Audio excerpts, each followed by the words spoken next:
Hola a todos y bienvenidos a un nuevo episodio de la Economía P2P. Hoy tenemos un episodio raro y probablemente largo. Pero bueno, creemos que puede ser interesante, que puede haber alguna especie de macheo y por eso lo traemos. Así que primero quería arrancar saludando. ¿Cómo estás, Le? ¿Todo bien? Muy bien. Todo bien, por suerte. Ya me estaba preocupando de que no me fueran a saludar esta vez. No.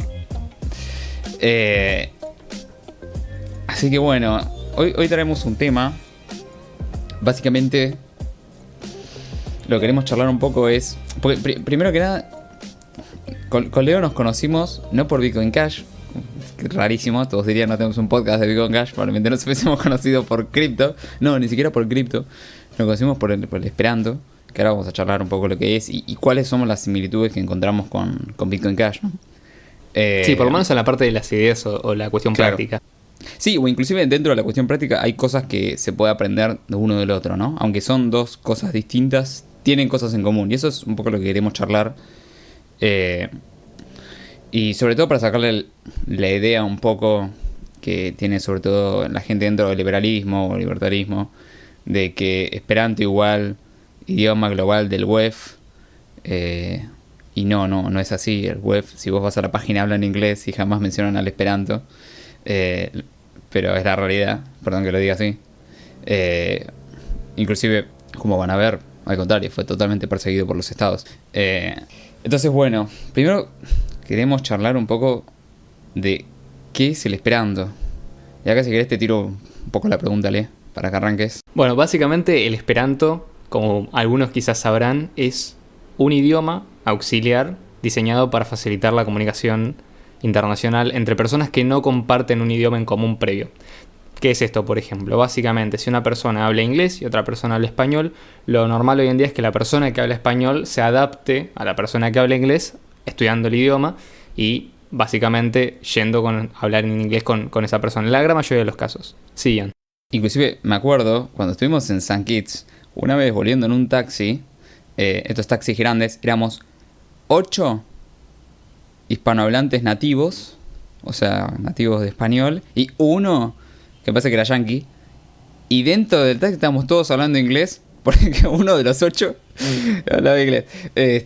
O sea, todos nos tiramos hacia su idioma nativo, cuando la mayoría éramos, ¿viste? Pasa que si hablabas español lo dejabas afuera. Pero bueno, fue como un caso curioso. Yo estaba en el auto y decía, ¿cómo puede ser? Sí. Bueno, al margen de esto que estaba comentando, es un caso muy interesante porque los estadounidenses suelen ser monolingües, es decir, ellos no manejan otro idioma que no sea en inglés. Y ellos esperan que cuando van a otro lugar a visitar les hablen en inglés, o sea, van a la recepción del hotel y del hotel, por más que estén en Indonesia, le hablan en inglés, o sea, no van a hablar en el idioma nativo, ni por casualidad. Pero bueno, esto es una cuestión que sabemos que pasa, ¿no? Y es un buen ejemplo, Ian, ahora que lo mencionaste. Por otro lado, aparte de que el caso, ¿no? La realidad es que hoy, por ejemplo, la gran mayoría del contenido que se consume y se produce, por lo menos en el mundo occidental, está en inglés. Las comunicaciones y las conferencias internacionales se suelen dar en inglés. Por ejemplo, en la conferencia Bitcoin Cash éramos personas de muchos países. Había gente que no era nativa de inglés. De hecho, incluso gente de la India que uno puede decir, sí, en la India se habla inglés, pero yo los indios que conocí, ninguno tenía como lengua nativa el inglés. O sea, sino que todos hablaban su idioma nativo y aparte sabían hablar inglés. Incluso había uno que creo que le costaba bastante hablar inglés.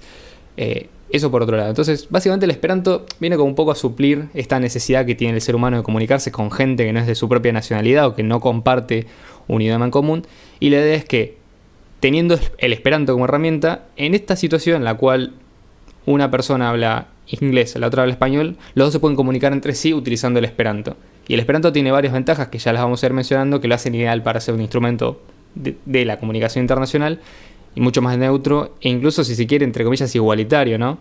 Aunque por ahí ya sabemos que en algunos círculos tiene como mala connotación esa palabra, pero en algún sentido es como más accesible para cualquier persona de todo el mundo.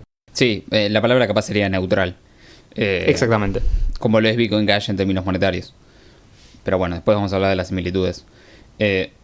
Básicamente, o sea, el objetivo del Esperanto no es reemplazar a tu idioma nacional. No es homogeneizar y que todos hablen el mismo idioma de forma nativa. Sí. nada que ver. O sea, no es el idioma del web para que todos hablemos el mismo idioma. No es el Newspeak, me parece que era, ¿no? Sí, el de Orwell. No, no es eso. Todo lo contrario. La idea es que vos no tengas que aprender como segunda lengua internacional el idioma de otro, sino que directamente aprendas una lengua que está hecha para ser sencillamente aprendida.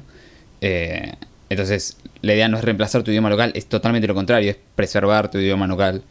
Cosa que hoy con el inglés es totalmente lo contrario. Vos ves como que cada vez todo se inglesifica más. No digo que sea algo malo, ¿no? Los idiomas se mezclan. Pero bueno, sí es cierto que capaz dentro de 50 años va a haber 6 idiomas en el planeta. O sea, como que se achica, ¿no? Un poquito la cosa. Bueno, qué curioso que vos digas 6 idiomas, porque justo 6 son los idiomas oficiales de las Naciones Unidas. Que son el inglés, el español, el francés, el chino y el árabe. Perdón, el ruso, el español creo que ni siquiera es un idioma oficial ahora que lo pienso. No, sí tiene que serlo. Entonces son el francés, el español, el inglés, el ruso, el chino y el árabe. Esos son los 6. Entonces, la idea no es que la gente aprenda solamente eso. De hecho, estás dejando una buena parte de la población afuera. Pero justamente apunto un poco a esto que vos decías recién, Ian, y es que a diferencia de lo que mucha gente cree, el esperanto no es necesariamente un proyecto fallido o una idea utópica o algo que se quiso imponer, como mucha gente cree, ¿no? Que el esperanto era como el idioma que venía a reemplazar a todos los idiomas. Y la realidad es que no era eso, y justamente no puede estar más lejos eso de la idea original, ¿no? Pero justamente miren qué interesante que es cuántos intereses hubo en contra del esperanto, para que justamente se impulsara esta narrativa, por lo menos se introdujera como esta idea, ¿no? Del esperanto en la mente de las personas, que no tiene nada que ver, ¿no? Ahí ya empezamos a encontrar un par de similitudes con lo que fue Bitcoin originalmente, lo que quieren o en lo que quisieron convertir a Bitcoin originalmente. Entonces, básicamente, si quieren, pasemos un poco a la parte de la historia. No sé si hasta ahora querías agregar algo, Ian. Si no te parece bien, pasamos directamente a lo que es. Pasemos. Perfecto. El esperanto no es un idioma antiguo, es decir, no tiene muchos siglos de historia, sino que es de diseño relativamente reciente. Y obviamente, como toda lengua planificada, porque sí, hay más de una, tiene un autor o tiene un promotor principal, ¿no? Incluso antes del esperanto hubo varios idiomas que intentaron proponerse como idioma universal. Había uno que estaba basado en notas musicales, que se llamaba sol, re, sol, por las notas musicales sol, re. Y básicamente creo que fue propuesto en el año 1830. Tuvo unas pequeñas comunidades, pero nunca llegó a extenderse. Era como una especie de idioma artístico, ¿no? Basado en esta idea de que la música podía ser un lenguaje universal de alguna manera. Pero no es sino hasta el Volapük, o Volapük, como se pronuncia en ese idioma, que tenemos el primer proyecto de idioma universal que realmente logra tomar tracción y que se propone a finales del siglo XIX. Esto lo crea un sacerdote alemán que básicamente diseña el idioma con sonidos muy parecidos a los del alemán y del francés, y sí se arman algunas comunidades y a los pocos años ya tenían incluso academias de Volapük, ediciones en Volapük, o sea, revistas o periódicos que salían de forma regular en Volapük. Incluso llegaron a tener hasta congresos de Volapük.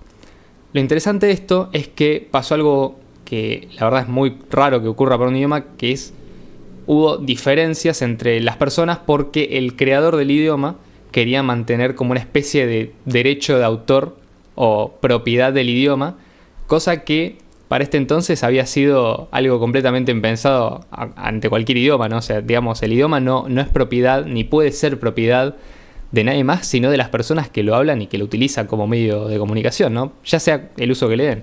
Entonces, esto es algo que una persona lo entendió perfectamente, y esa persona fue Ludwig Leiser Zamenhof, que fue el creador del esperanto. Y si bien él no tiene, digamos, un trasfondo de lingüística, él no era un lingüista ni una persona que estudiaba específicamente esto, sino que en realidad era un oftalmólogo, era de Polonia, sí tiene una cuestión interesante, que es, él hablaba muchísimos idiomas, era fluido en muchos idiomas. De hecho, en Polonia, él tenía el idioma que se hablaba en su comunidad, sabía hablar alemán, sabía hablar polaco, sabía hablar ruso porque había estudiado en Rusia. Entonces era multilingüe, incluso había estudiado francés, inglés, griego antiguo, latín. O sea, tenía como una especie de cultura lingüística, y a partir de eso él dice, bueno, evidentemente la idea de Volapük no está funcionando, el mundo sigue necesitando un idioma internacional, Y yo creo que una de las bases de la paz internacional, o por lo menos una de las que puede facilitar la comunicación y la hermandad entre los pueblos, es un idioma que sea neutral a todos y que sea fácil de aprender por todos. Entonces él diseña el Esperanto. Después de la publicación del primer libro, que se considera básicamente la fundación oficial del Esperanto, que es en el año 1887, ya a partir de ahí la popularidad del Esperanto crece enormemente, sobrepasa a Volapük, la mayoría de los volapukistas se vuelven esperantistas, y de hecho el Esperanto originalmente no se llamaba Esperanto, sino que se llamaba lingua internacia, o lengua internacional, pero la gente le empieza a llamar Esperanto porque él, Zamenhof, no publica el Esperanto, el idioma Esperanto, con el nombre de lengua del doctor Zamenhof, sino que le pone un nombre justamente en Esperanto que es lengua del doctor Esperanto, que en Esperanto significa el que tiene esperanza. Entonces, a partir de ahí ya se empiezan a hacer congresos, se empiezan a hacer reuniones internacionales, publicaciones, lo mismo que el Volapük. Y básicamente en el año 1905 se publica lo que se conoce como el Fundamento de Esperanto, que esto es un documento que no es muy largo, pero que básicamente contiene las fundaciones del idioma, todas las partes que se consideran intocables del Esperanto, es decir, que no pueden ser modificadas por los hablantes, si no estarían creando otro idioma, pero además Zamenhof reniega de decir este idioma es mío, sino que lo que hace es lo libera para que cualquier persona del mundo lo pueda utilizar y básicamente se lo regala de alguna manera a toda la humanidad, diciendo a cualquier persona que utilice el Esperanto es un esperantista y cualquier esperantista puede utilizar el Esperanto libremente para cualquier uso sin importar cualquier distinción de nacionalidad, raza, color, religión, etc. Es decir, esperantistas son los que usan el Esperanto y el Esperanto es de todo el mundo. Es una herencia común que le dejó al mundo. Entonces, si bien es cierto que Zamenhof tuvo una influencia primordial y que él sentó las bases de lo que hoy en día se conoce como el uso del Esperanto, o básicamente ciertas formas de hablar, muchas de esas cambiaron, se fueron adaptando, fueron creciendo, pero siempre formándose alrededor de ese fundamento, es decir, ese núcleo duro del Esperanto que no puede ser tocado, que no puede ser, modificado por los hablantes, y que esto básicamente garantiza que una persona agarre un texto del Esperanto de la misma de los primeros años y no encuentra grandes diferencias, ¿no? Sino que el estilo y la forma de hablar son reconocibles para un hablante del Esperanto moderno. Entonces, básicamente esto es muy interesante y son de las cosas que nosotros nos hicieron preguntarnos originalmente, bueno, ¿qué es el Esperanto? Y cuando encontramos esto dijimos, bueno, hay bastantes similitudes con los proyectos relacionados con las criptomonedas. Sí, esto de... Bueno, claramente es una similitud, ¿no? Tiene un parecido con Bitcoin Cash. Después vamos a hablar un poco más en profundidad. Después, al parecer... Dato de color, sí. El creador de Bitcoin Cash también era anónimo al principio y también hoy lo sigue siendo. Sí, sí. Pero Zamenhof era como un anónimo, él firmó como Doctor Esperanto, no firmó como Zamenhof el primer libro. Sí, sí. O sea, lo cual lo hace también interesante, otra cuestión parecida. Después, por ejemplo, bueno, datos. Dentro de la comunidad esperantista, siempre como que trataron de esperantizar, si se quiere, distintas áreas, ¿no? Como el mismo concepto para distintas cosas. Por ejemplo, la moneda, ¿no? Mucho antes de que exista Bitcoin Cash, se trabajó en dos monedas. Es peso, que esto también te lo dejo vos a leer un poquito que las tenés bien en la cabeza. Peso viene del italiano spesa, o sea, sí. Es una moneda, o del alemán spesen, que es una moneda, una unidad monetaria de esa época, y fue propuesta por primera vez en el año 1907 por el lingüista René de Saussure, que básicamente era un lingüista francés, esperantista, que creía que además de una lengua internacional, el mundo se serviría de una moneda que puede ser utilizada por todos. Sí. Originalmente, vamos a hablar de las características de la moneda porque me parece interesante.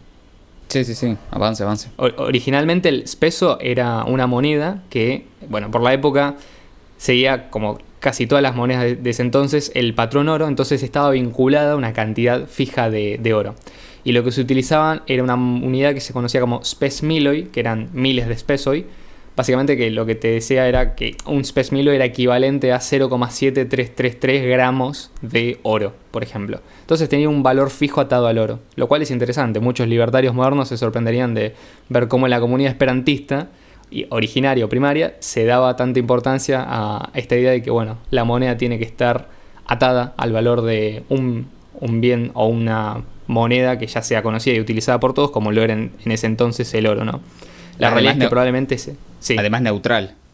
O sea, el oro tiene neutral, este mismo efecto que tiene Bitcoin Cash de neutralidad, de que nadie es un emisor central del oro en sí. Exacto. Entonces, tuvo una cierta aceptación, un cierto uso, y la realidad es que esto decayó bastante después de la Primera Guerra Mundial, ¿no? El Esperanto es previo a la Primera Guerra Mundial, y de hecho el movimiento esperantista había crecido muchísimo previo a la Primera Guerra Mundial, pero bueno, evidentemente mucha gente también se quedó como, sobre todo esperantistas, se quedan como un poco decepcionados, ¿no? De decir, che, nosotros estamos luchando por la paz, ¿no? Y en el medio del auge del movimiento esperantista desata una guerra entre naciones donde los nacionalismos se afianzan, la gente se vuelca más hacia sus países y aparecen estos movimientos que buscan como reafirmar esta idea de que no, la gente de otros países tendrían que hablar nuestros idiomas. No, por ejemplo, no sé, en Italia acá se habla italiano, en España acá se habla español solamente, lo mismo en Alemania, ni hablar, ¿no? Entonces ya vamos a entrar más en detalle qué pasó con eso, pero bueno, después de la Primera Guerra Mundial, con respecto al peso, medio que lo fueron cada vez más dejando de lado. Lo cual no quiere decir que la idea de una moneda universal haya decaído del todo en Esperanto. ¿Por qué? Después de esto, varias décadas después, surge el stelo, que en Esperanto significa estrella, y básicamente es una moneda que estaba vinculada esta vez a una moneda fiduciaria, como era el florín neerlandés, o sea, la moneda de Holanda, para que no se entiendan, que tenía un tipo de cambio fijo con esa moneda, lo cual por lo menos era relativamente bueno, porque no iba a haber un emisor central que causara inflación, por lo menos en términos de florín neerlandés. O sea, el florín neerlandés podía ser inflado probablemente a voluntad, y que se utilizaba como la moneda, si se quiere, de los congresos de Esperanto. O sea, ibas al congreso de Esperanto, cambiabas tus divisas locales por Steloj y, no sé, en la cafetería del congreso te comprabas una media luna con Steloj. Steloj sería el plural de stelo en Esperanto. Entonces, esto siguió su curso, fue emitida por la Liga de Esperanto, hasta que, bueno, la Liga de Esperanto dejó de existir, creo que en los años 90, y ya después, a partir de ese entonces, no hubo otro intento serio de moneda internacional dentro de la comunidad esperantista, o por lo menos no uno que se haya popularizado como estos dos ejemplos.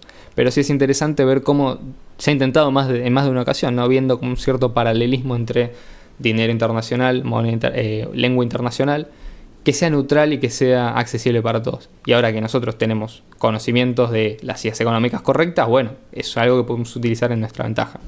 Sí, ahí hay un vacío actualmente, si se quiere, dentro de la comunidad esperantista. No hay una moneda así de preferencia, porque bueno, no usan, ya las monedas de oro no entran en un pendrive, no te las puedo mandar online, sobre todo en una comunidad dispersa en el planeta, lo cual es interesante. Ahí probablemente hay un match. Otra cosa que no dijimos es que básicamente cuando se crea el Esperanto, el idioma universal era el francés, ¿no? O sea, no es que se crea... El panorama era otro, ¿no? No era como actualmente, donde ya el inglés está muy expandido. Tampoco tanto como se cree, pero por lo menos, o sea, es mucho más amplio de lo que era el francés en su momento, como para que se tengan una idea.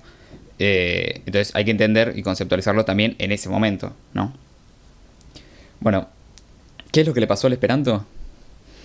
Como contaba Leo, básicamente lo frenaron en su all time high. Es muy parecido a lo que pasó con Bitcoin. Después vamos a profundizar un poco en esta similitud, pero básicamente, ¿qué es lo que pasó? Bueno, después de la Primera Guerra Mundial, empezó a haber persecuciones, sobre todo cercano a la Segunda Guerra Mundial y post-Segunda Guerra Mundial. Persecuciones literalmente a los esperantistas. O sea, por ejemplo, en España, para Franco, los esperantistas eran anarquistas, porque había mucho esperantismo anarquista, sobre todo anarcoizquierda, ¿no? Sí, anarcosindicalismo, sí. Entonces, como era de izquierda, los persiguieron. Como el creador Zamenhof era judío, para Hitler, esto está en Mein Kampf, inclusive ahí lo denuncia el Esperanto, es una arma. O sea, imagínate que lo puso en Mein Kampf, o sea, claro, sí, era un problema, era un problema serio para él. Sí. Entonces, bueno, ahí tenés por qué le pegaban los nazis. Para los yanquis era el idioma del socialista, que, viste, es como el idioma secreto de los socialistas, bueno, un invento claramente. Stalin, por otro lado, Stalin parece que de joven era esperantista, pero cuando asumió el cargo, básicamente mandó a todos los esperatistas al Gulag, literalmente, y los mataron de a miles. Y bueno, hay un montón más de lugares, pero era como en todos los lugares donde le dieron. Creo que en China, si no me equivoco, parece que Mao también los persiguió. Hay un libro en esperanto escrito sobre las persecuciones hacia los esperantistas, donde entra más en detalle con respecto a estos temas. Lógicamente, a ver, la persecución del esperanto no termina en estos casos. Hubo también persecuciones locales y, si se quiere, también intentos activos de desestabilizar esta idea, porque justamente en muchos casos, y en base a estos extremos nacionalismos, se lo veía como una especie de atentado contra la patria, si se quiere, ¿no? Sobre todo por esta idea internacional, muchos países, sobre todo más anticomunistas, lo tomaron como, si quieren proponer un idioma que es internacional socialista, seguro que tiene que ver con eso, decían. Entonces, no, mejor lo cortamos, ¿viste? Aunque nos beneficiara, aunque tener mayor comunicación sea siempre beneficioso económicamente hablando, ¿no? Pues conversar con más gente, esto aparentemente les molestaba. Y empezamos en la época de los ultranacionalismos, obviamente. Estamos post Primera Guerra Mundial, en la previa a la Segunda. Y de hecho, en la época de Zamenhof, más allá de que el francés estaba establecido, era como que tenías todavía distintos idiomas que estaban a un cierto mismo nivel. O sea, el inglés no tenía la prevalencia que tenía en ese momento, salvo, digamos, para el Imperio Británico, por ejemplo, una cuestión administrativa, pero después también tenías Alemania, que también se presentaba como una potencia fuerte, sobre todo en Europa, Rusia, que tenía unos dominios sobre todo importantes también en Asia, incluso Japón era un imperio y tenía sus dominios en China y no sé si en otros lugares. Creo que la península de Corea también era parte del imperio japonés. Entonces siempre hubo como rivalidad en esta época entre esas naciones, ¿no? Y no había necesariamente un idioma que fuera como el idioma universal, pero sí por ahí el francés tenía como una cierta preferencia para la diplomacia, por ejemplo. Sí, una observación, por ejemplo, es que la mayoría de los países que los persiguieron eran países, digamos, altamente estatistas. O sea, las peores persecuciones se dieron en los países más estatistas, más de izquierda, si se quiere, ¿no? Como la Unión Soviética, Hitler. Sí, la Alemania nacionalsocialista también. Claro. Sí, sí. Incluso, bueno, también el latín se tenía que hablar en ese momento. Sobre todo si eras parte del clero de la Iglesia Católica, en el seminario te enseñaban latín y probablemente era el idioma que utilizabas para comunicarte con gente del clero de otros países, ¿no? Que en eso también es interesante porque el latín históricamente sirvió un poco el rol de idioma internacional, sobre todo en Europa, hasta que empezaron, ¿no?, las revoluciones y no, nuestra patria es la mejor o nuestra nación es la mejor y hay que proponer el idioma nacional como, ya no como una deformación si se quiere el latín, sino como el idioma que tendrían que hablar todos porque es mejor, ¿viste?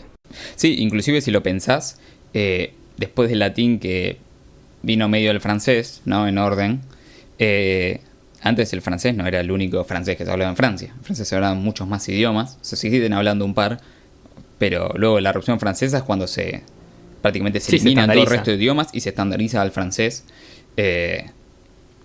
Cosa curiosa, ¿no? Porque hecho, el idioma que quedó es el idioma post-revolución francesa, hiperestandarizado, centralizado y cuadriculado, digamos. Sí. De hecho, los revolucionarios franceses inclusive llegaron al punto de decir que el francés de París era el que se tenía que hablar en todas las naciones, en toda la nación. Crearon esta idea de república y todos los lugares o todos los sectores locales que tenían su propia variante, no del francés, eran sus propios idiomas romances, como el occitano, el bretón, otros idiomas que no tienen nada que ver con el francés desde el punto de vista, o sea, sí, tienen una herencia común, pero son idiomas en su propio régimen. Fueron completamente censurados ya desde las épocas de la Revolución Francesa, como una cuestión revolucionaria. O sea, esto de generar otra identidad que no sea la identidad nacional, ¿no?, imponiendo un idioma. Y de hecho, sacarle un idioma a la gente es una forma muy efectiva, o aparentemente muy efectiva, o que siempre se ha utilizado, por lo menos, de tratar de desnacionalizar a las personas para unificarlas y volverlas estándares. Sí, ahora, el esperanto compite contra esto, ¿no?, justamente. Sí, exactamente. O sea, la idea es que el bretón no pierda su idioma y hable francés, sino que hable bretón y si quiere hablar con francés, que hable en esperanto. Que tiene un montón de ventajas que ahora las vamos a ir charlando. Otra, por ejemplo, que este fue como cuando hicieron Sí, en el corte para... en el Jotunheim, literalmente. Sí. Y no fue Bloxy. Después de la Primera Guerra Mundial, que vino. Y no fue Después de la Bloxy. Primera Guerra... No, pero alguien que se merece el mismo destino que Blockstream probablemente. Después de la Primera Guerra Mundial, ¿qué viene? La primera organización internacional del estilo ONU. Naciones Unidas, pero que no es las Naciones Unidas, que es justamente la Liga de las Naciones. ¿Qué es lo que se propone? Básicamente evitar que una Segunda Guerra Mundial ocurriera. Bueno, evidentemente ese fin no lo cumplió, pero de hecho en los primeros, digamos, reuniones se propuso obviamente un idioma. Dijeron, tenemos que plantear un idioma de trabajo, ¿no? Y si mal no entendí la historia, había sido una cuestión de que miraron el Esperanto y dijeron, sí, vamos a utilizar el Esperanto efectivamente, porque es un idioma que ya está ampliamente difundido, por lo menos es conocido, o sea, cumple su rol bastante bien, o sea, ya tenían la experiencia de un congreso universal de Esperanto por año en distintos países, donde van esperantistas de distintos lugares de Europa, todo con idiomas diferentes y hablan solamente en Esperanto, se comunican, hay publicaciones, dijeron, ok, usemos el Esperanto, ¿no? Aunque lo tengamos que aprender, usemos el Esperanto como idioma de trabajo para la Liga de las Naciones. Perfecto, se propone la resolución, se aprueba unánimemente, salvo un país que en ese momento tenía poder de veto, es decir, que un voto en contra, por más que el resto estén todos a favor, significa que automáticamente esa resolución no se aprueba, o sea, queda descartada, de Francia. Entonces, Francia veta el acceso del Esperanto como lengua de trabajo de la Liga de las Naciones, que sería como si yo te dijera, hoy las Naciones Unidas toman como lengua de trabajo el Esperanto, y básicamente el Esperanto no llega a cumplir, digamos, ese objetivo para el que estaba prácticamente destinado, ¿no? Porque es un lugar ideal. Qué mejor espacio encima con el acuerdo de los otros países. Pero bueno, básicamente esta es una de las cuestiones que quedan para la historia, ¿no?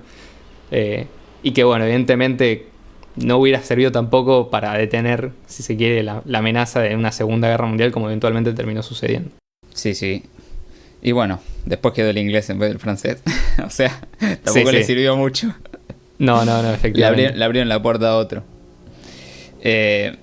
Bueno, dato de color, por ejemplo. Esto es un informe del 2005. Si les interesa, se llama Informe Green. G-R-I-N. Básicamente, ¿qué es lo que concluye en 2005? Es que la Unión Europea, más o menos, gasta en traducciones para el inglés. O sea, Reino Unido. Esto es aproximadamente un 1% del PIB de Reino Unido en su época. Son 18.000 millones de euros anuales que van de la Unión Europea a Reino Unido solamente en traducciones, porque bueno, son los que tienen el idioma local, el idioma nativo, que es el idioma internacional, y el resto no. Interesante.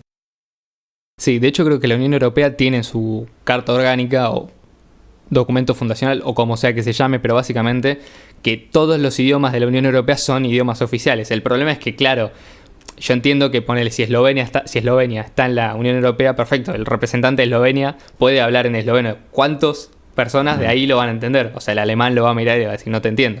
Sí, eventualmente van a terminar utilizando servicios de traducciones. Entonces, tenés que tener un traductor que traduzca el esloveno al alemán, uno que traduzca el esloveno al español, uno que traduzca el esloveno al eslovaco, que son dos idiomas distintos. O sea, y así para todo, básicamente. Entonces mucho sentido no tiene, pero efectivamente la Unión Europea hoy gasta fortunas en traducción. Eventualmente lo que termina pasando es que todo el mundo trabaja en inglés, y no solamente eso es lo más gracioso, sino que al final el único país, digamos, de la Unión Europea que tiene como idioma oficial el inglés era Reino Unido. Ya no está más en la Unión Europea, o sea, que están usando como idioma de trabajo un idioma que ni siquiera es el idioma oficial de ninguno de los países que está ahí, o por lo menos creo que ninguno. No sé si... bueno, está Irlanda, que seguramente es el idioma oficial, pero además tiene el irlandés, no solamente hablan inglés. Claro, exactamente. Pero sí están usando el idioma de un país que se fue. Exacto. Pero bueno, básicamente ahí te dice, el ahorro sería 18.000 millones. Probablemente, aparte, las traducciones en Esperanto son mucho más sencillas porque... Ahora vamos a hablar de todas las ventajas, pero se van a dar cuenta porque es mucho más sencillo traducir al Esperanto. O hasta con las traducciones automáticas deberían salir muchísimo mejores con el Esperanto que con otro idioma. Entonces, si quieren pasamos un poquito a las ventajas. Bueno, la ventaja número 1 es que el vocabulario está optimizado. ¿Qué nos referimos? Que no existen 6 trillones de palabras. Bueno, el inglés es creo que el idioma con más palabras del mundo. O está en el top de idiomas con más cantidad de palabras. Que que hay. Entonces, ¿cómo se logra que esté tan optimizado? Bueno, el Esperanto tiene un sistema de afijos y sufijos y raíces. Esto significa, por ejemplo, la palabra estelo, como la moneda que hablábamos antes, termina en o, lo cual es un sustantivo. Aparte de siempre regular, todos los sustantivos terminan en o, por ejemplo. Como los adjetivos terminan en a. Por ejemplo, si decís estelaro, es galaxia, es conjunto de estrellas. Entonces vos con saber estelo y aro, ya sabes decir estrella y galaxia. No hace falta que sepas star and galaxy, que no tienen nada que ver las dos palabras. Acá es como está muchísimo más optimizado. Entonces eso lo hace que el vocabulario caiga pero en picada. Otra, por ejemplo, que es la mejor de todas, es el mal. Mal va al principio de la palabra, o sea, es un afijo. Es un prefijo. Es un prefijo, perdón. Y básicamente, por ejemplo, la palabra varma significa caliente, ¿no? O calor.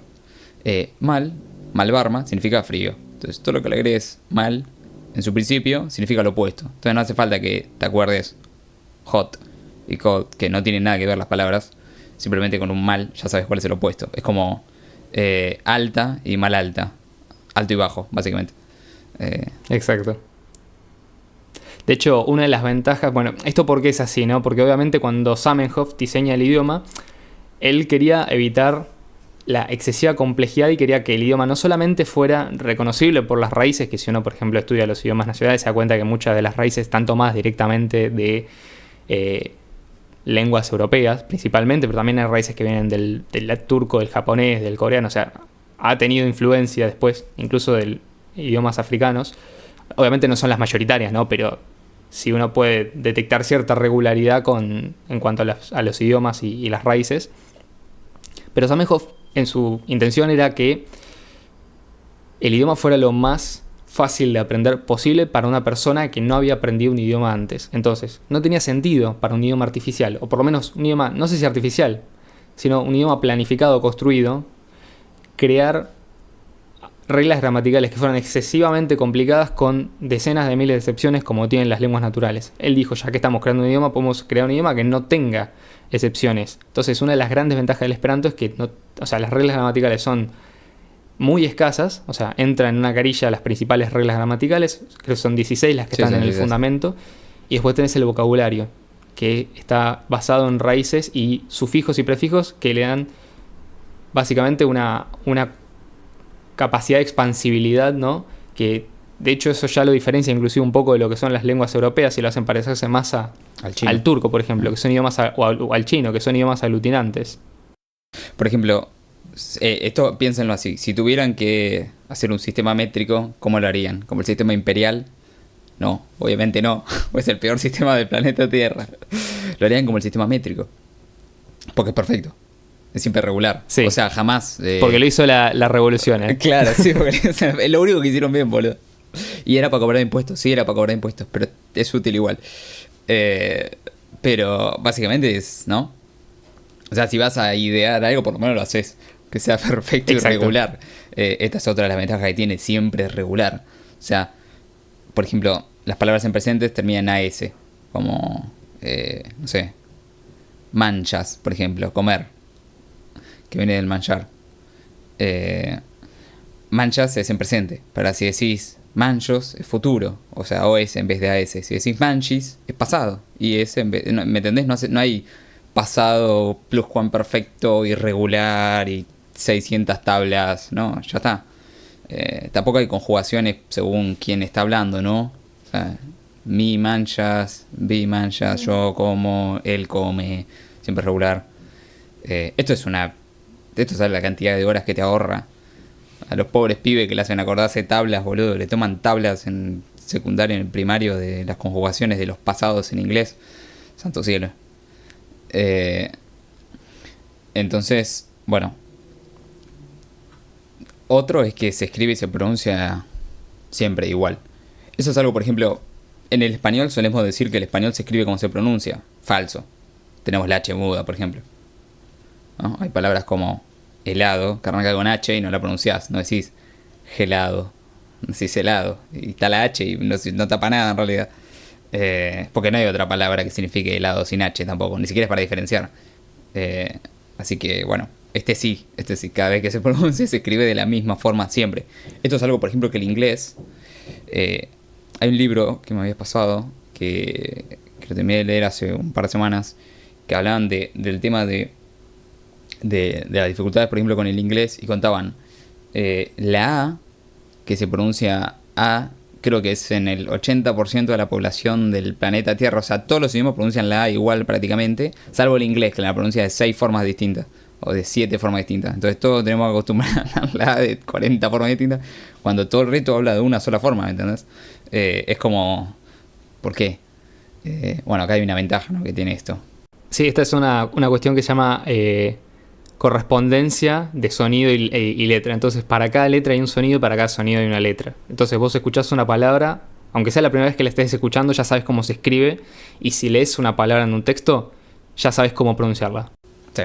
Bueno, otra cuestión es que, bueno, como ya mencionábamos, todas estas características, el vocabulario, las no irregularidades gramaticales y la facilidad de la pronunciación. O sea, si bien es cierto que por ahí como hispanohablante tenés que aprender unos sonidos que, por ejemplo, en el español no están, o como francés tenés que aprender algunos sonidos que en el español no están, o viceversa, pero digamos, todos tienen que aprender algo por ahí, ¿no? La realidad es que igualmente el esperanto es un idioma que es fácil y rápido de aprender. Esta es la otra ventaja que tiene. Entonces, por ejemplo, ¿qué tan fácil es? Y bueno, yo creo que con un mes de estudio de, no sé, por ejemplo, media hora por día, que no es tanto, o sea, estás en TikTok 2 horas por día, sí, estás scrolleando claro, infinito, dale. O en Instagram, no importa. Podés aprender un idioma media hora por día, en un mes estás hablando a un nivel básico y te diría que si sos eficiente con el estudio y no tenés dificultad, por ejemplo, según obviamente la capacidad de cada uno, pero en general a la persona le va a resultar mucho más simple aprender Esperanto y en un mes puede estar hablando a un nivel básico, te diría casi llegando a intermedio inclusive. Obviamente, mientras más te quieras profesionalizar o practicar Esperanto o mejorarlo, sí, siempre después al principio haces un menor esfuerzo para un mayor resultado y después para, al revés, un mayor esfuerzo obtenés un menor resultado ya al final, digamos. Por ejemplo, está más o menos calculado que lo que aprendes en 5 o 6 años de inglés, que capaz son 8 de alemán, por ejemplo, lo aprendes en 6 meses de Esperanto. Es algo interesante. Después, por ejemplo, el hecho de que te sirve para aprender otros idiomas. Que básicamente esto lo que significa es, por ejemplo, vieron que en el colegio te enseñan la flauta dulce. Obviamente la flauta dulce no te sirve para nada, porque muy pocas, o sea, no tiene sentido prácticamente. Es más para que aprendas a aprender un instrumento musical. Ese es como el objetivo. Bueno, el Esperanto cumple esa función también. Hay un montón de estudios, esto también lo pueden buscar en Wikipedia, aparece un montón también. Donde, por ejemplo, se hacen 2 grupos. Esto estamos hablando de que hay un montón de estudios en un montón de lados con un montón de idiomas.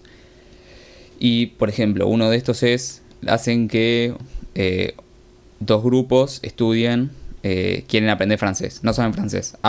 Todos son, no sé, hablantes nativos de alemán. ¿Y qué hacen? A un grupo hacen que estudien 1 año de Esperanto y 3 de francés, y en el otro hace que aprendan 4 de francés. Bueno, al final de los 4 años, el estudio da que los que hicieron 1 año de Esperanto y 3 de francés saben más francés que los que aprendieron 4 años de francés. Esto lo que te permite es como, además de que te motiva porque se aprende fácil, es como un salto escalonado, ¿no? Es como que aprendes a aprender un idioma. Ese es como un poco el juego que tiene ahí. Después, bueno, hoy más o menos la cantidad de hablantes nativos está arriba de los 2 millones. Y siquiera se puede contabilizar bien. Porque si esto de, por ejemplo, como cuántas personas tocan piano, no tengo ni idea. Ni siquiera lo podemos contabilizar. Hay gente que aprende tocando el piano con YouTube y no lo puede saber. Inclusive hay hablantes nativos de Esperanto. Eso también. Sí, perdón, creo que dijiste al principio hay 2 millones de hablantes nativos. Perdón. Seguramente son 2 millones de hablantes, sí, aproximadamente de Esperanto hoy en día. Que, sí. A ver, si uno lo pone en comparación al inglés, obviamente no es tanto. Y depende de las estimaciones, pero justamente son estimaciones, no se puede saber. Para mí, igual está arriba de muchos creo idiomas. Que hay más. Estamos arriba de otros idiomas, capaz como el... O sea, si supongamos que el número es el doble o el triple, ya está casi... arriba de, no sé, del noruego probablemente. Sí, y también obviamente esto depende, ¿no? Porque cuando uno dice, por ejemplo, el inglés es el segundo idioma o el idioma más hablado del mundo si uno cuenta a las personas que lo aprendieron. La realidad es que no todo el mundo aprendió inglés al mismo nivel. O aparte, uno se pregunta, ¿qué es saber hablar inglés, no? Por ejemplo, acá en Argentina, básicamente por las estadísticas que toman, cualquier persona que termine el secundario, como tuvo 6 años de inglés, ¿no? Media hora por semana, eso lo cuentan como que sabe hablar inglés. Y vos vas a una persona que habla sin inglés, en Argentina probablemente no te entiendan. O sea, es muy poca la gente que realmente tiene un nivel de proficiencia como para poder comunicarse con otra persona sin ningún tipo de inconvenientes. Entonces eso no es hablar inglés y eso lo que hace es inflar estadísticas, obviamente.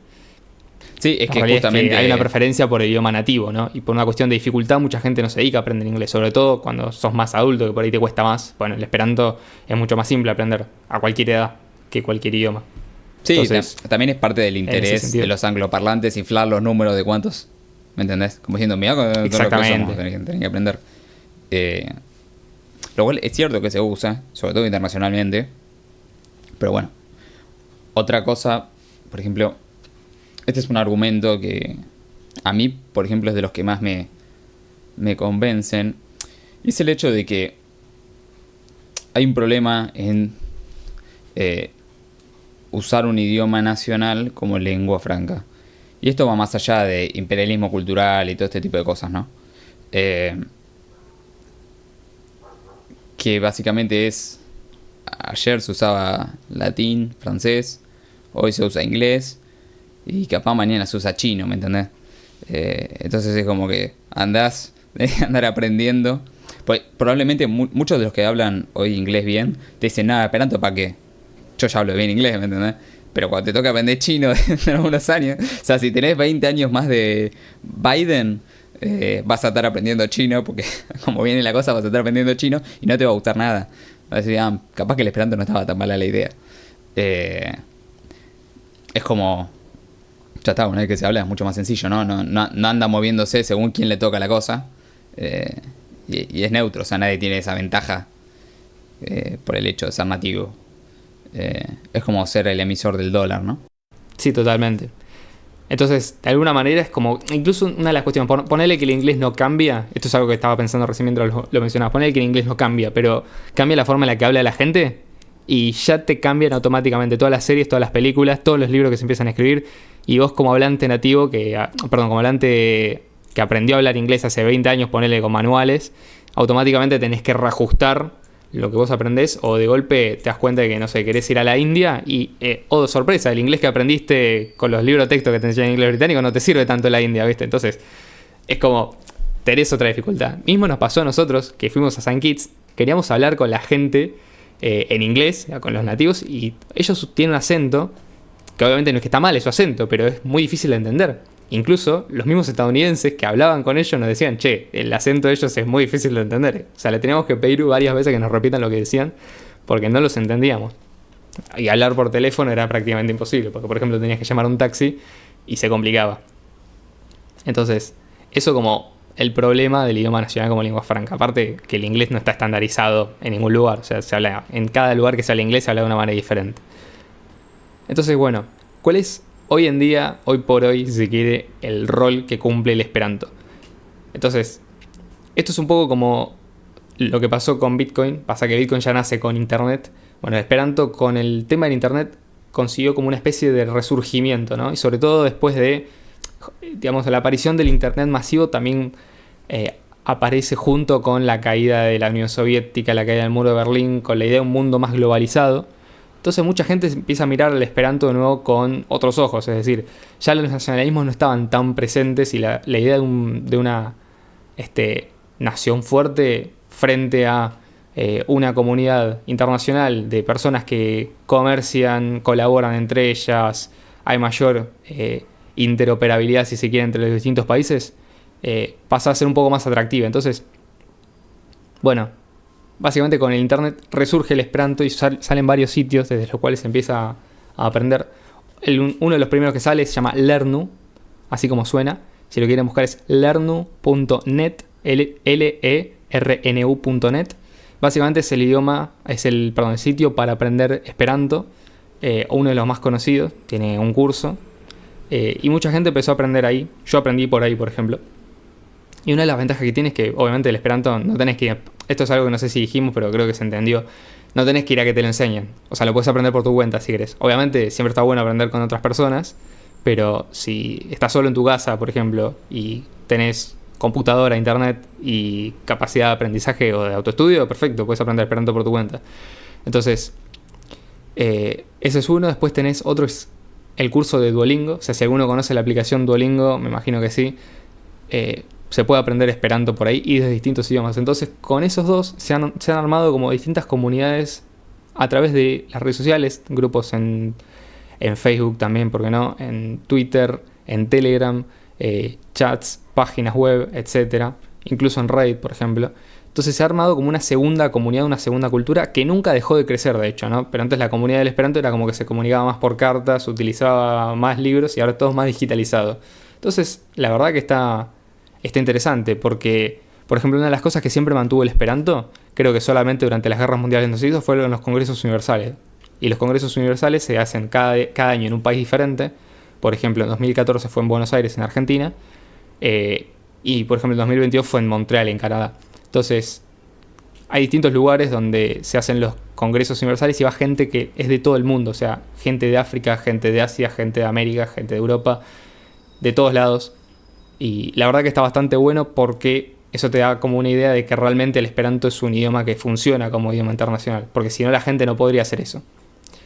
Y si bien es cierto que el Esperanto de alguna manera no ha sido el segundo idioma de todo el mundo, sí es el primer idioma de la comunidad esperantista. Que esto tiene un valor y tiene una relación con Bitcoin Cash, que si quieren ahora entramos. No sé, Ian, si acá tenés que comentar algo. Avance. Perfecto. Y acá quería entrar un poco con esto a la cuestión de las similitudes. ¿Cuáles son las similitudes? Bueno, principalmente esto de que la comunidad de Bitcoin Cash y la comunidad del Esperanto no dependen de una autoridad central. O sea, nadie te viene a imponer que uses Bitcoin Cash, por ejemplo. Nadie te va a imponer que uses Esperanto. Esto es algo que aprendés o usás si vos encontrás una utilidad y le encontrás un valor. Obviamente para nosotros tiene un valor, tanto Bitcoin Cash como Esperanto. Pero, digamos, pasa a ser más una cuestión voluntaria. Entonces, la voluntariedad se dio siempre como una característica. Todas las personas que han aprendido Esperanto a lo largo de la historia no lo hicieron obligadas. Lo han hecho porque consideraron que era una buena idea, porque les servía, porque les parecía interesante, porque son lingüistas o lo que sea. Pero por una cuestión u otra, todas estas personas esperantistas han sido, digamos, al menos innatamente o intuitivamente entendían la idea de empezar a hacer algo no porque todo el mundo lo está haciendo, sino porque yo le encuentro un valor y quizás algo positivo a que con mi ejemplo otras personas me sigan, ¿no? Que es un poco también la idea que nosotros venimos a proponer con respecto a Bitcoin Cash, ¿por qué no? Entonces, esto básicamente hace que Bitcoin Cash y Esperanto sean muy parecidos en cuanto a que promueven una idea de libertad y una idea de cooperación que muy pocos proyectos tienen incorporados, o que muy pocas ideologías inclusive, ¿no? Porque de alguna manera es como que, no sé, cuando se habla del nacionalismo, muchos de los países más nacionalistas imponían por la fuerza el estudio de un idioma por sobre otros. Mismo China, por ejemplo, que suprimió el uso de idiomas locales, o por lo menos no lo suprimió, pero el único idioma que se habla es el chino mandarín, que no es el idioma mayoritario de China, o por lo menos no es el idioma que hablan todos los chinos. Hay un montón de chinos que usan otros dialectos que no son inteligibles con el chino mandarín, que sin embargo tienen que aprender chino mandarín porque es el idioma que pide el Estado, porque es el idioma del pueblo chino, supuestamente. Lo mismo, por ejemplo, en Rusia, o en la Unión Soviética, donde el idioma de referencia era el ruso, y en la Unión Soviética tenías decenas de idiomas y decenas de naciones que no utilizaban el ruso como lengua del día a día. Después, otra cuestión parecida es, y esto es muy interesante, es el fundamento de Esperanto, que es como la versión intocable, ¿no?, del Esperanto, donde lo que no se puede modificar para garantizar que el Esperanto siga existiendo como un idioma que sea neutro, que sea fácil de aprender, que no genere esta cosa que tienen los idiomas naturales, una tendencia a las irregularidades y demás. Y el white paper de Esperanto. De Esperanto no, de Bitcoin Cash. Sí. El white paper de Bitcoin Cash, que es justamente el documento fundacional, si se quiere, de Bitcoin, de alguna manera. Que ahí está escrito el modelo de incentivos, cómo va a evolucionar el sistema, cuáles son las cuestiones. Entonces, siempre que nosotros tenemos que justificar de alguna manera por qué en Bitcoin Cash algo funciona de alguna manera, no es raro que hagamos una mención al white paper, no es raro que hagamos una mención a cómo la idea original tiene sentido desde el punto de vista económico, por ejemplo. Entonces, justificar eso y entender que el white paper explica el funcionamiento de Bitcoin de una manera es interesante, pero saber que el Esperanto tiene algo que es, digamos, parecido, es análogo, también es una virtud en nuestro juicio, porque eso garantiza que justamente así como Bitcoin es una idea que no puede ser revertida y desde la cual nosotros siempre podemos hacer referencia apuntándose al white paper, bueno, el Esperanto, por más que digamos hayan surgido proyectos a partir del Esperanto que ha existido, inclusive o modificaciones, o sea, vos mirás el fundamento del Esperanto y ya sabés lo que es el Esperanto. Ahí está explicado básicamente. Sí, eso es algo que pasa con Bitcoin Cash. Vos vas al white paper de Bitcoin y entendés exactamente qué es lo que es Bitcoin Cash y qué es lo que no es Bitcoin Cash. Qué es lo que es Bitcoin Cash y qué es lo que no es Bitcoin, BTC. Entonces, otra, bien como decía Leo, es un proyecto libre, al igual que Bitcoin Cash. No hay una entidad central que te permite o no hacer cosas.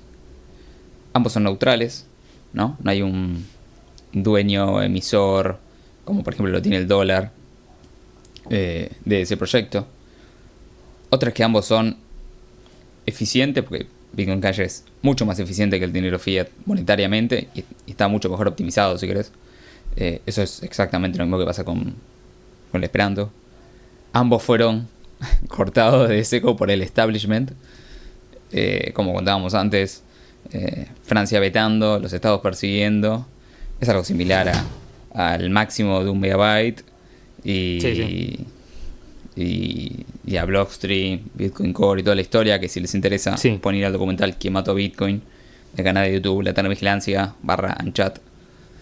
Sí, de hecho una de las cosas que no sé si mencionamos es que, bueno, creo que vos lo dijiste, Zamenhof era de origen judío, ¿no? Y como tal hubo persecuciones con respecto a de parte de la Alemania Nacional Socialista. Bueno, los hijos de Zamenhof, los tres, fallecieron incluso durante la persecución a los judíos de la Alemania Nacional Socialista. O sea que, de hecho, creo que los tres en campos de concentración. O sea que fue terrible.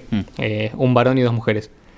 Básicamente llegaron a matar incluso a las personas, por lo menos que habían mantenido el legado, ¿no?, de Bitcoin, o de las personas de Bitcoin, no, de Esperanto, perdón, y de las personas más influyentes en el ámbito. Y si bien vos tenés, es cierto, personas que, digamos, marcan tendencia, o sea, podés tener dentro de una comunidad una persona que, digamos, asuma un rol de liderazgo. Este es un rol de liderazgo que tanto en Bitcoin como en Esperanto no se da de forma, digamos, autoritaria, sino que surge quizás de manera espontánea. O sea, si bien, incluso por ejemplo después de la aparición del fundamento Esperanto, que se da varios años después del origen del Esperanto, Zamenhof tuvo un rol importante, porque básicamente la gente miraba lo que él hacía para saber cómo hablar Esperanto, por ejemplo. O sea, las formas, el estilo que él utilizaba. Pero muchas de esas cosas se dejaron de utilizar. Y el caso de Bitcoin Cash es lo mismo. Aparecieron desarrolladores que fueron muy relevantes en su momento para mantener a flote el proyecto, como lo fue el caso de Bitcoin ABC, y que después obviamente fueron dejados de lado cuando empezaron a intentar meter cambios que iban en contra del white paper y en contra del modelo de incentivo diseñado por Satoshi Nakamoto. Entonces, en ese sentido yo creo que la consistencia de las dos comunidades es notable. Y es muy complementaria inclusive, ¿no?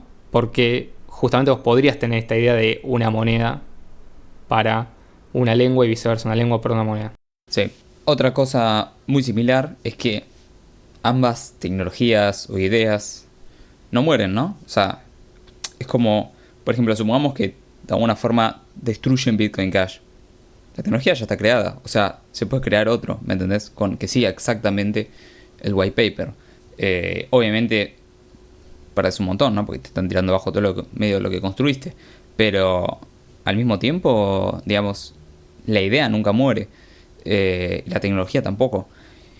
Esto es algo que tienen ambas cosas, el Esperanto y Bitcoin Cash, ¿no? O sea, vos podés matar a todos los esperantistas, pero si queda un fundamento escrito en algún lado, la gente puede volverlo a aprender. Y esto es exactamente lo que pasó con Bitcoin. Pueden intentar cambiar el white paper, hay comunidades que ya lo hicieron, o intentarlo eliminar o modificar, como pasó con Bitcoin Core o Copyright en BSB, y sin embargo la idea original sigue. será menos gente, habrá que trabajar más, lo que se quiera, pero está ahí. Eso es algo muy importante. Es lo que te permite poder perseverar en el tiempo, ¿no? Otro, por ejemplo, es que, y esto es algo bastante similar, tanto en Bitcoin Cash como en Esperanto tenés integrantes de todos lados, de todas las comunidades. O sea, literalmente. Hay, por ejemplo, una charla en YouTube en la cual habla de cómo en su momento los masones utilizaban el Esperanto, ¿no? Y al mismo tiempo tenés que una de las primeras asociaciones, o si no la primera, de Esperanto es de católicos. Entonces, sí, ¿no? Sí. Tenés gente y de hecho la más antigua que todavía existe. Sí, entonces tenés las dos cosas de los dos mundos, ¿no? O sea, la masonería como medio totalmente lo opuesto, hablan o utilizaban eso. Justamente es algo que no va ligado a esa idea. Y eso es algo que también tenés en Bitcoin Cash. Tenés gente de todo lado del mundo, con distintas ideas, y con distintas formas de querer. O sea, por ejemplo, tenés, ¿no? Gente de Australia, gente de lugares que ganaron la Copa del Mundo, como Argentina, gente que quedó segunda, como Francia, o gente que no entró. Pero bueno, más allá del chiste y de la gastada, se intentaron, y esto es algo que también se puede estudiar desde ambas comunidades, ¿no? Para lograr los objetivos se han hecho distintas formas de lograrlos. Por ejemplo, en Bitcoin Cash actualmente se trabaja en el Caribe, en estas islas, como para saturar zonas chicas, ¿no? Esta es una estrategia que parece que siguen medio ambas comunidades.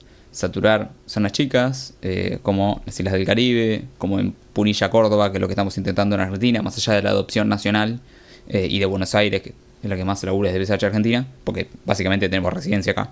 Pero también hay gente en Córdoba, Punilla, en Tucumán, en Corrientes, en distintos lugares, en Ushuaia, distintos lugares que están trabajando por la adopción. O por ejemplo en Australia, con la Bitcoin Cash City y todo esto, que son pequeños lugares saturados.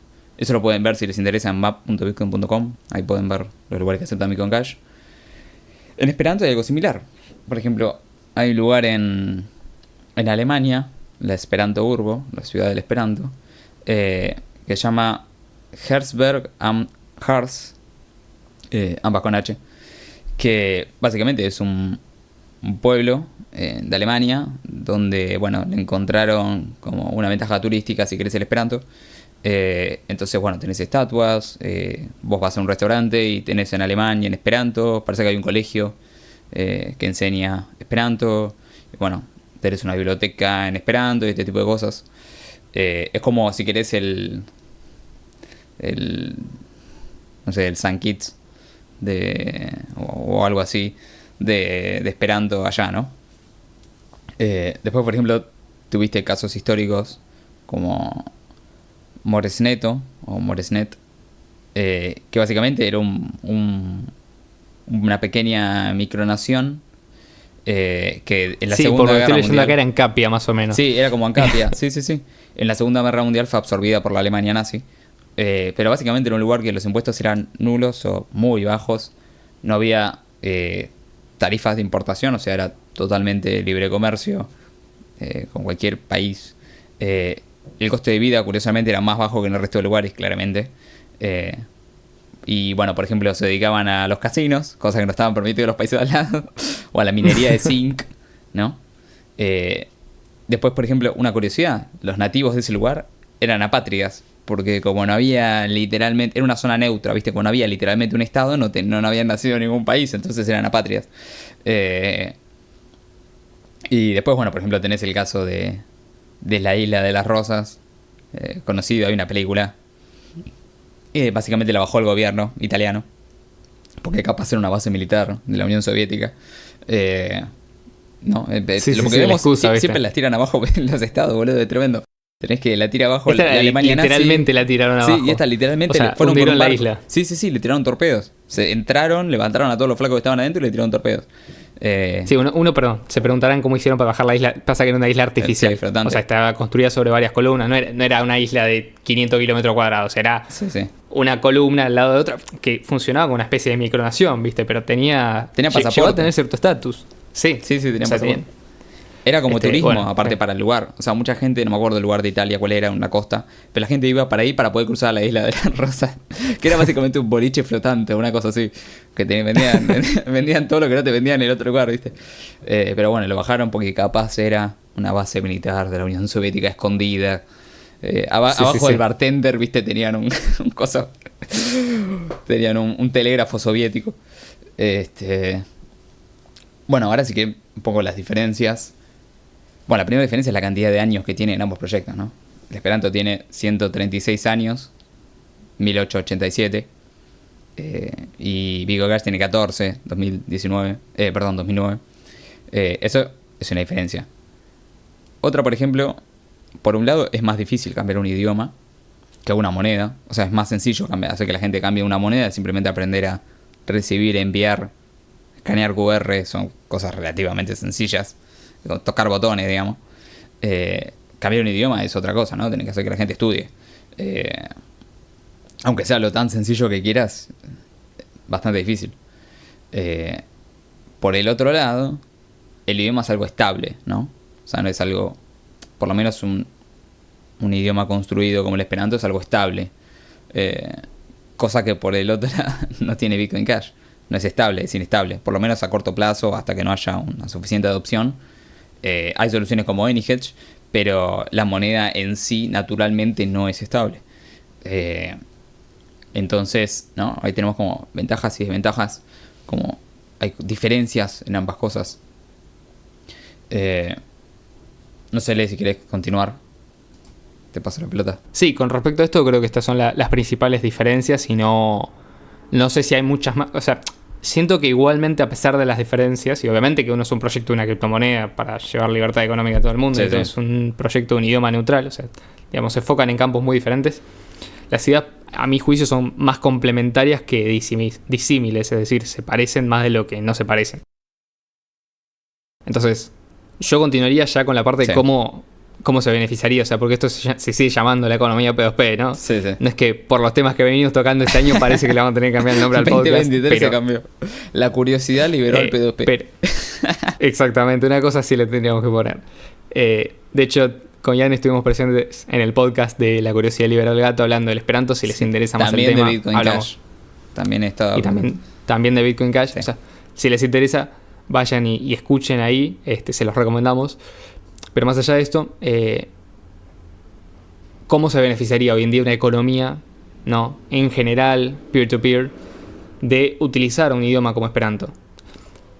Básicamente una de las cosas que te genera esto es que podés unir comunidades. O sea, si vos tenés a la comunidad esperantista utilizando Bitcoin Cash, vas a tener gente que promueve el idioma del Esperanto. Inconscientemente también va a estar promoviendo quizás el uso de una moneda que no dependa de una nación, ¿no? Porque si justamente una de las críticas que le hacen los esperantistas a los gobiernos es, che, vos me estás imponiendo tu idioma, bueno, estaría muy bueno, che, vos no me impongas tu moneda.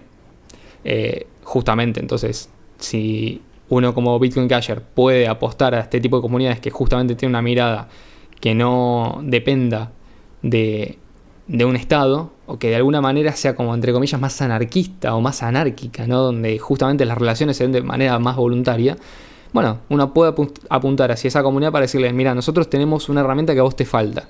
Y también, obviamente, en el sentido inverso sea, nosotros como Bitcoin Cashers hoy estamos hablando del Esperanto porque consideramos que es una idea que se complementa bien, ¿no?, y que puede tener un uso. Otra de las cuestiones es, por ejemplo, mayor comprensión y estandarización en el comercio, ¿no? Esto es clave porque, por ejemplo, yo quiero comerciar hoy, ¿no?, con una persona que está en Ucrania y yo necesito hablar ucraniano, ¿no?, por ejemplo, o terminamos hablando en inglés, pero con el Esperanto nadie tiene que aprender el idioma de otra persona si no es necesario, y vos automáticamente, así como con Bitcoin Cash tenés la posibilidad de enviar dinero a cualquier parte del mundo, con Esperanto podrías potencialmente comunicarte con cualquier persona en cualquier parte del mundo, independientemente de cuál sea su idioma nativo, lo cual es una de las mayores ventajas.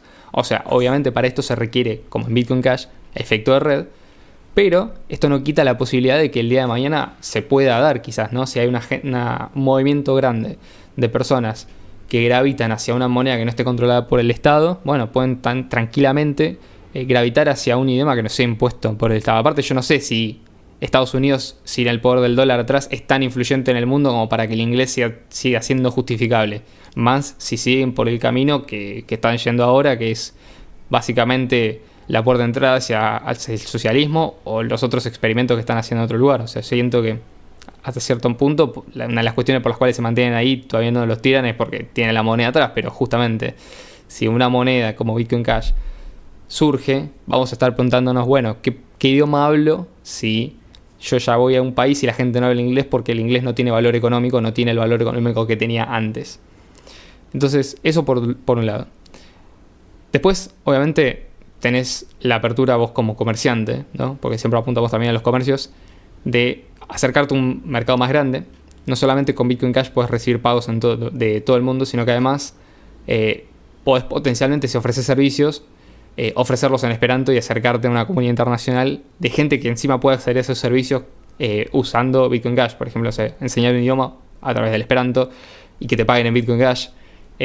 Vender un libro, escribirlo también en una versión en Esperanto y venderlo a cambio de Bitcoin Cash, películas y videos, etc. O sea, para esto obviamente hace falta la creatividad, pero estoy seguro de que hay un montón de cosas que se pueden hacer y que a mí ni siquiera se me ocurren. Después tenés un idioma descentralizado y que es accesible por cualquiera. O sea, cualquier persona puede aprender Esperanto. Es más fácil que los idiomas nacionales, ya lo sabemos. Y obviamente tiene la ventaja de que no es impuesto. Es decir, una cosa es que te impongan, como hacen acá, que te impongan a aprender un idioma extranjero, ¿no?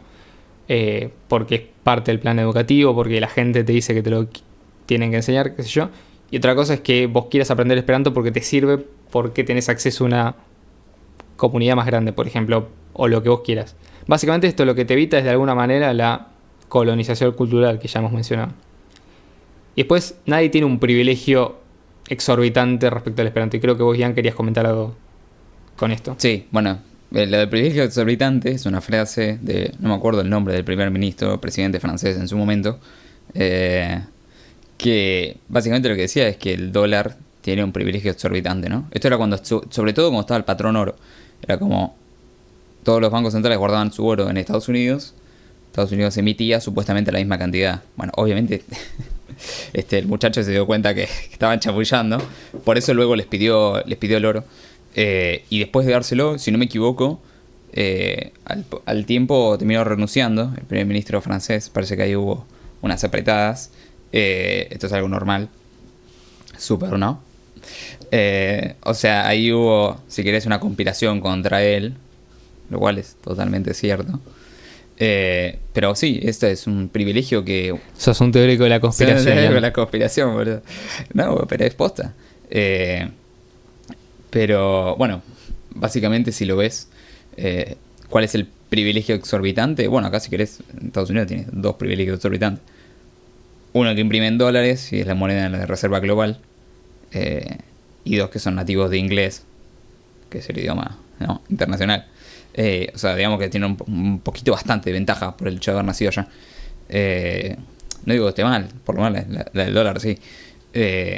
Y un poco es lo que viene a sacar Bitcoin Cash, ¿no? Viene como a neutralizar un poco eso. Sí, sí.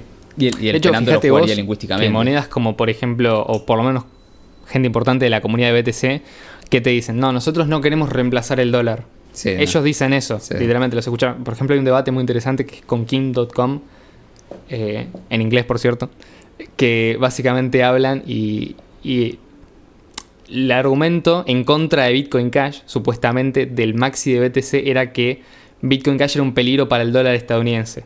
Entonces que por eso una mejor apuesta era BTC, porque no era un peligro para el dólar estadounidense. Eso es lo que él decía. Claro, entonces, y King.com le decía algo así como, pero sí, justamente, porque es un peligro para el dólar estadounidense, porque es una mejor apuesta. Porque eventualmente, ¿no?, si esto tiene éxito, si la idea tiene éxito, las ganancias potenciales de los beneficios económicos para la humanidad van a ser muchísimo más grandes, ¿no? Porque vas a pasar a tener una moneda que es descentralizada, no se emite de manera autárquica por un organismo central y encima es deflacionaria, ¿no? O sea que te mejora la economía automáticamente en todos los países del mundo, en las cuales se puede utilizar, claramente que van a ser todos eventualmente, pero bueno, es como justamente no vienen a competir y es como, no sé, querer crear un idioma y decir, no, esto es un idioma artístico, ¿viste? Es como, no, los idiomas artísticos están buenos, ¿viste? Pero no aprendas Esperanto, mejor aprendete Klingon, ¿no? Sí. Que es el idioma de Star Trek. O los idiomas que inventó Tolkien para El Señor de los Anillos, ¿viste? Y el Hobbit. Es como... O los idiomas que se crearon para Juego de Tronos. Sí, sí. No, la serie. Entonces, sería un poco como esa idea, ¿viste? Que no, vos no aprendes Esperanto porque es peligroso para el inglés. Claro. Entonces, básicamente, llegando al final del podcast, ¿por qué es que decidimos hacer este podcast? Más allá de que nos gusta el Esperanto y todo esto, y nos gusta Bitcoin Cash, creemos que acá hay un terreno fértil para que los esperantistas utilicen Bitcoin Cash. O sea, la principal propuesta desde un podcast focalizado en Bitcoin Cash es que la comunidad esperantista utilice Bitcoin Cash. Todos van a hacer un congreso en donde sea este año, y en vez de andar cambiando por moneda fiat local, pagan en Bitcoin Cash y la propia comunidad utiliza Bitcoin Cash. Me parece que ahí hay un terreno muy fértil. Y luego, bueno, obviamente, una vez que, sobre todo la comunidad esperantista, pues es más sencillo que la comunidad esperantista adopte Bitcoin Cash como moneda que los Bitcoin Cashers aprendan Esperanto.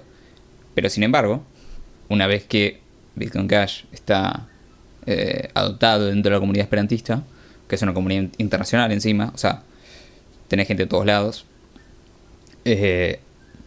probablemente muchos Bitcoin Cashers no lo vean con tanta mala cara, ¿no? Al Esperanto. Probablemente temas abiertos, como diciendo, hey, ¿qué es lo que tiene de positivo esto que pegó Bitcoin Cash tan fácil, ¿no? O que terminó realmente siendo adoptado por esta comunidad. ¿Por qué? Si aparte es una comunidad que viene de otro lado con otra cosa, bueno, tiene un montón de similitudes que probablemente, no sé si alguien se puso a analizar, pero acá tiene el podcast, hay un montón de similitudes, y por eso consideramos que es básicamente un terreno fértil y hay que aprovecharlo. Por eso estamos tratando de sembrar la semillita. Si sos esperantista, tenemos un grupo en Telegram, se llama PSH Esperanto, donde podés sumarte a la comunidad de esperantistas que quiere usar Bitcoin Cash. Y bueno, pueden charlar por ahí. Lo vamos a dejar después en la descripción del video también. Pero la idea es un poco, ¿no? Fusionar ahí la comunidad. Sí. Bien, entonces me quedaría, porque estoy pensando que probablemente las personas que nos escuchan sean de dos tipos: Bitcoin Cashers, que estén escuchando sobre el Esperanto, potencialmente por primera vez, y que algunos quizás quieran saber de dónde se puede aprender Esperanto, y por el otro lado, esperantistas. En la página de la web. En la página de la web puedes aprender Esperanto. Sí, sí. Hay un curso por un tal Klaus Schwab. Sí, mejor no digamos quiénes son esperantistas porque... Bueno, sacando eso... Tolkien es esperantista. Sí. Tolkien era esperantista, sí, efectivamente. Y de hecho la comunidad... Y anarquista. Sí. Anarquista de propiedad privada, sí. Como sí. Hobbiton, propiedad privada. De hecho, está el libro del Hobbit y el Señor de los Anillos traducido al Esperanto entero. Bueno, eso por un lado. Y después, el otro tipo de personas pueden ser esperantistas que estén escuchando de Bitcoin Cash. O sea, Bitcoin Cashers que estén escuchando Esperanto y al revés, esperantistas que estén escuchando acerca de Bitcoin Cash. Entonces, para ellos también les podemos recomendar cómo empezar a utilizar Bitcoin Cash, obviamente, ¿no? Entonces, por un lado, si sos... vamos a empezar por los primeros. Si sos Bitcoin Casher, ¿te interesa la idea del Esperanto? Más allá de que por ahí ya estás convencido con Bitcoin Cash y demás, una opción es que te sumes al grupo de Bitcoin Cash Esperanto, que estamos esperando que se vuelva más activo en los próximos meses a medida que vayamos dando a conocer a la comunidad y demás. Y aparte, tratar de aprender Esperanto. Como ya mencioné en el episodio, los principales cursos para aprender a través de internet son el de Duolingo y el de Lernu. Después hay un montón más, o sea, buscas cursos de Esperanto en español y te van a aparecer cualquier cantidad porque hay un montón de material creado. Inclusive si te querés sumar a grupos de esperantistas que no sean específicamente bitcoiners, lo puedes hacer porque hay un montón, sobre todo en Telegram. Eso por un lado. Y después, para los esperantistas que quieran aprender a utilizar Bitcoin Cash, les recomendamos que también vayan a otros episodios del podcast, específicamente aquellos donde explicamos cómo utilizar Bitcoin Cash, que los van a poder reconocer por el título. Pero además se pueden sumar si quieren a la comunidad de Bitcoin Cash Argentina, que es @BCH Argentina en Telegram. Y ahí es donde van a poder hacer sus consultas y nosotros vamos a poder introducir hacia la comunidad de Bitcoin Cash. Y obviamente a ustedes si les interesa, porque yo estimo que muchos esperantistas tienen como esta idea de crear una cultura más internacional, bueno, aprender a utilizar Bitcoin Cash para poder llevarlo a las comunidades esperantistas. Sí, la verdad que esperemos, chicos, que les haya interesado este nuevo podcast. Que vean también la sinergia que nosotros encontramos que puede llegar a ver acá. Así que bueno, saben que nos pueden escuchar en YouTube, Odyssey, Podcast, Anchor, Spotify, Google Podcast. Y nos pueden seguir en Twitter, Memocash, Telegram, Instagram. Son esas las redes sociales. Espectacular. Así que bueno, chicos, muchas gracias, Leo, por estar aquí presente. Gracias a vos, querido. No hay de qué. Así que bueno, nos vemos el viernes que viene. Hasta luego. Chau, chau.